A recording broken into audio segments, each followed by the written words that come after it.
There's a question most of us have stopped asking, not because we found the answer, but because we've gotten too distracted to even remember it exists. Are you really living, or are you just existing on autopilot, cruising through a life someone else designed for you? Think about it. From the second you open your eyes in the morning, your attention is being pulled in 100 different directions. Notifications light up your phone. There's news, deadlines, messages, endless demands. The day just takes off like a bullet train you never even bought a ticket for.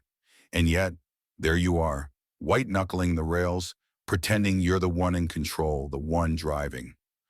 We were all promised a future bursting with freedom. Technology would make life easier, more joyful. Being connected would mean less loneliness.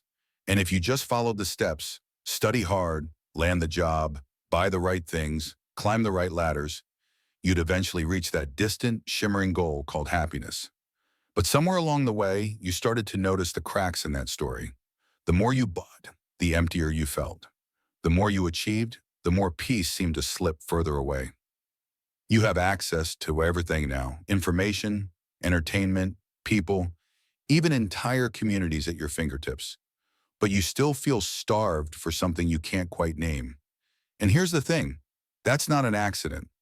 You've been taught to see progress as the answer to everything, to believe that every new advancement brings you one step closer to being whole.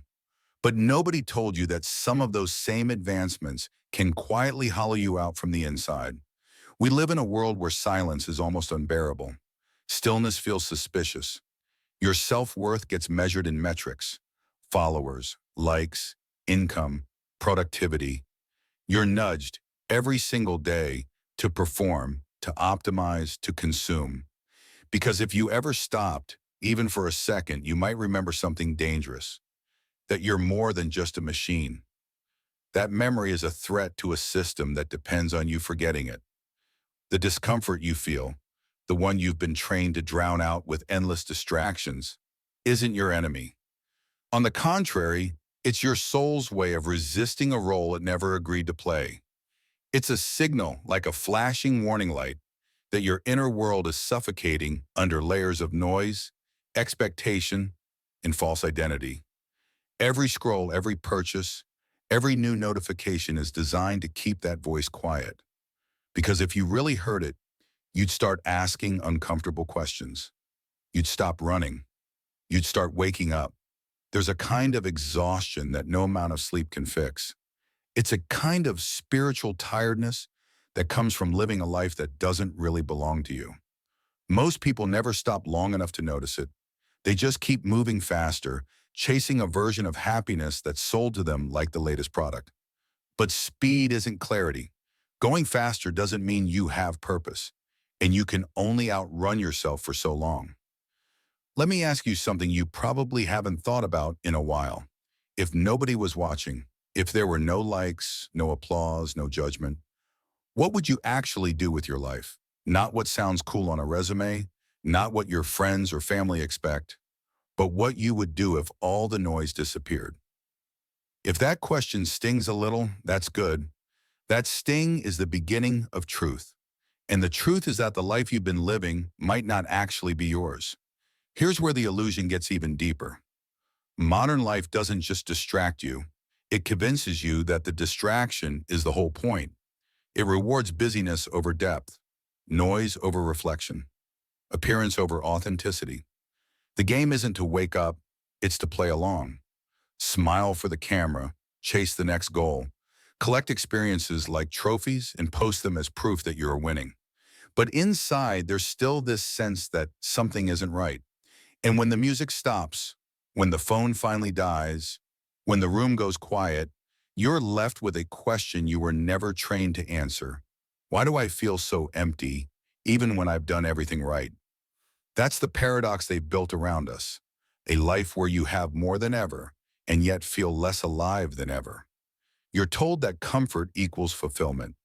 That if you just earn a little more, upgrade one more thing, reach one more milestone, the ache inside will finally go away. But the truth is, you're just numbing it. The hunger you feel isn't for more stuff.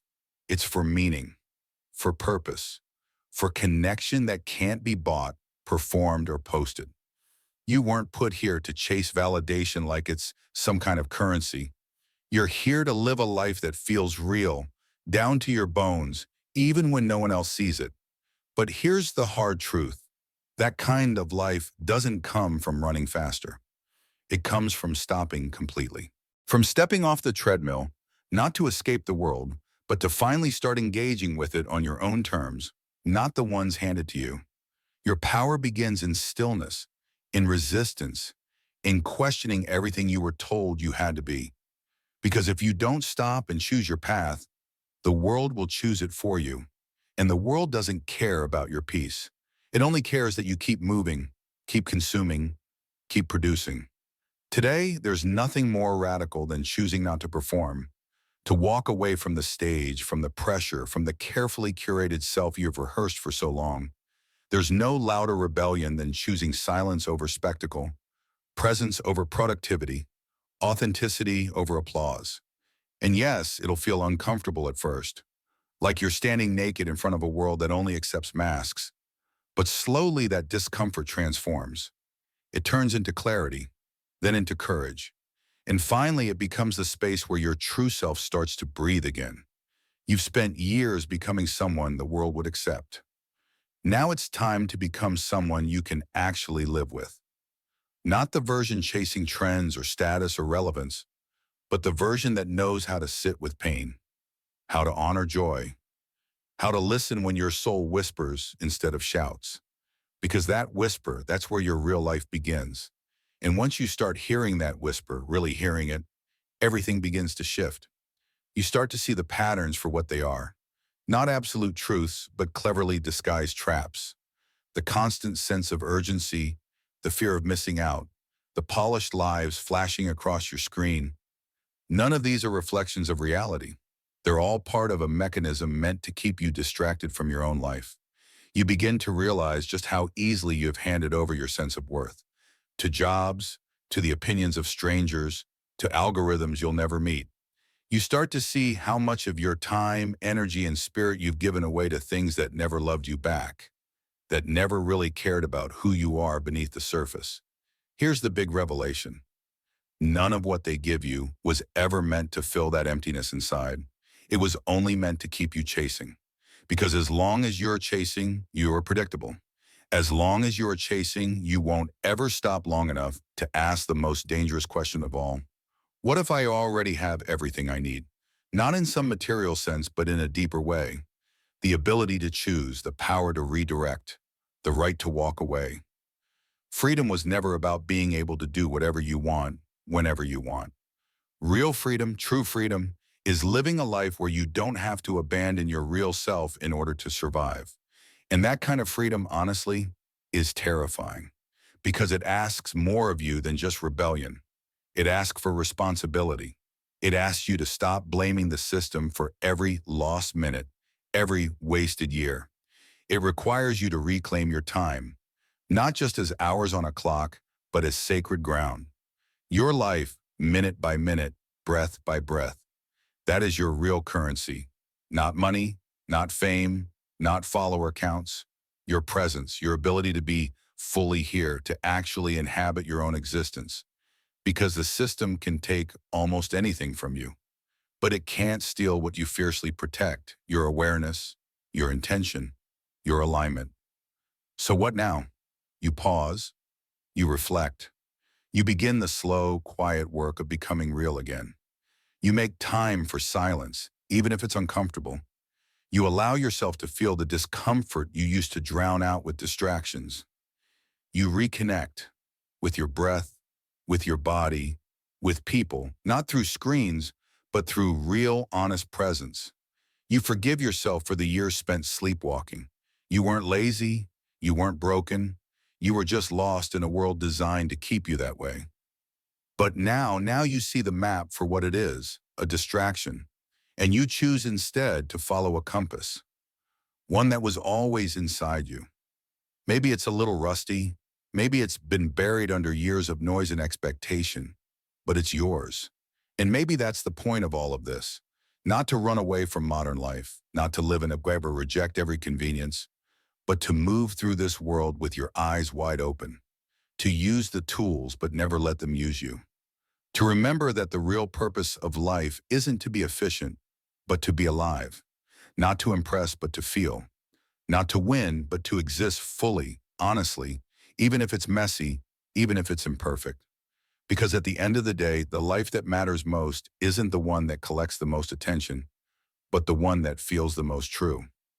So before you jump to the next thing, before you swipe away, ask yourself, am I living my own life or just playing a part I didn't even write? If that question stirs something in you, if it makes you uncomfortable or uneasy, that's actually a good sign. It means there's still time to rewrite the story, time to slow down, listen deeper, and maybe, just maybe, step off the stage for a while. Because the moment you stop performing, that's the moment you finally begin to live. Now, this isn't just about individual change. It's about recognizing how the system profits off your distraction, your insecurity, your endless chase for validation. It's about seeing how the culture of busyness, the pressure to always be hustling, is actually keeping you from the very things you crave most: meaning, connection, authenticity. We've been conditioned to believe that if we just keep moving, keep accumulating, keep optimizing, we'll eventually arrive at the life we've always wanted. But what if the life you want isn't out there somewhere, waiting for you? What if it's already here, just buried under all the noise? The first step is to notice, to pay attention to the moments when you feel most alive, and the moments when you feel most numb. To ask yourself honestly, what am I really hungry for?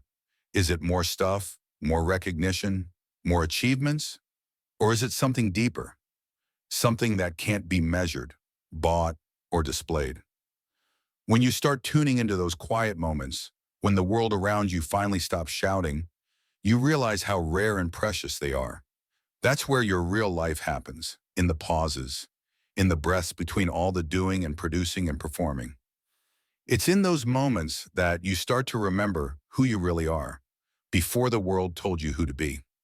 So what would it look like for you to reclaim your presence, to defend your attention as if it's the most valuable thing you own? What choices would you make if you truly believed your life was yours to shape, not just something to be performed for others? It might mean deleting an app, saying no to something even if it disappoints someone, sitting with discomfort instead of running from it, creating something just for the joy of it, not for the likes or applause. It definitely means making peace with the idea that you won't always be understood or approved of or even noticed. And that's okay. In fact, that's where the real freedom lives. That freedom, the kind that comes from living your truth even when no one else is watching, is where real life actually begins. It's not glamorous, and it's not always easy. Most of the time, it's quiet. It's a private rebellion, a refusal to let the world define your worth, to let algorithms decide what matters, to let external noise drown out your own inner guidance. As you start to live this way, you'll find that the world doesn't always reward you for it. In fact, it might push back. You might feel isolated at first, like you're the only one who sees through the facade. But slowly, you begin to notice something different. You start to attract real connections, the kind that don't need to be posted or proven. You start to feel a sense of groundedness that no amount of achievement or applause could ever offer. You begin to notice beauty in ordinary things. The way sunlight hits your window in the morning, the taste of food when you actually slow down to savor it, the sound of someone's laughter when you're fully present. These aren't the moments that go viral. They're the moments that make life real. And bit by bit, you build a life that feels like it belongs to you. A life where success isn't about how much you've collected, but how true you've been to yourself. A life where your days are filled with things that light you up from the inside, not just things that look good from the outside. But here's the part nobody talks about. You don't have to have it all figured out. You don't need a 5-year plan or a perfect morning routine or a niche that makes your life Instagram worthy. You just need to start. Start by noticing, by listening, by allowing yourself to feel what you've been avoiding. Because the world will always try to pull you back into the noise, the performance, the endless chase. That's what keeps the system running. But every single time you choose presence over performance, every time you choose honesty over image, every time you choose to slow down instead of speed up, you're reclaiming a little piece of your freedom. And over time, those small choices add up. They become a new way of living, a way that isn't about escaping the world, but about showing up for it with your whole self, imperfect, alive, and real. So if this video stirred something in you, if it helped you see things a little differently, even for just a moment, I hope you'll take a second to like, share, and subscribe. Not because I need the validation, but because these conversations matter.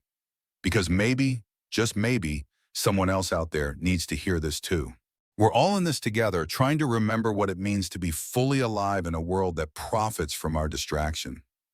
It's not about being perfect. It's about being present.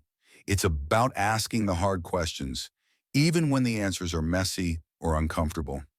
It's about daring to live a life that feels real to you, even if it doesn't make sense to anyone else. So ask yourself one last time, am I living my life or just playing a part I never chose? If that question makes you uneasy, that's a sign you're waking up. There's still time. Time to rewrite your story. Time to slow down, to listen deeper, to step off the stage and finally begin to live. You don't have to do it all at once. Just start with one breath, one pause, one honest conversation. That's where change begins. Not in the spectacular, but in the simple. In the moments you choose to be here now, fully yourself. Thank you for being here, for listening, for questioning, for caring.